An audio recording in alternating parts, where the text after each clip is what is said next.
তোমার রব কি বলে জানো? তুমি যাকে আমার চাইতে বেশি ভালোবাসবে, আমি তাকেই তোমার কাছ থেকে দূরে নিয়ে যাব আর তোমাকে বড্ড একা করে রাখবো। তিনি আরো বলেন, কখনো বলবে না যে তাকে ছাড়া আমি বাঁচবো না, কিন্তু আমি তোমাকে তাকে ছাড়াই বাঁচাবো। পিছনে সব আবেগ কেড়ে নিয়ে তোমাকে দিব্যি সামনে এগিয়ে নিয়ে যাব। তুমি কি দেখো নি, ঋতুরাও যে 2 মাস পর পর বদলাতে থাকে, ছায়া দেয় গাছের পাতাও তো শুকিয়ে যায়, আর যখন সবর হারিয়ে ফেলে তখন ঝরে পড়ে। কিন্তু তোমার রব তো ধৈর্যশীল ও পরম দয়ালু। তিনি তো সেই ঝরে যাওয়া পাতার ঢাল থেকেও সবুজ পাতা গজান। তুমি কি দেখছো না তোমার স্রষ্টার এই নিদর্শন?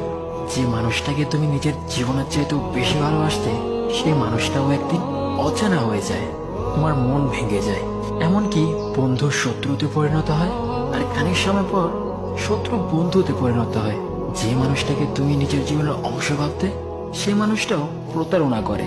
বুঝি না, এত কিছু হওয়ার পরেও তুমি তোমার রবকে বাদ দিয়ে সেই মানুষগুলোর উপরই ভরসা করো, যারা তোমাকে প্রতিনিয়ত কষ্ট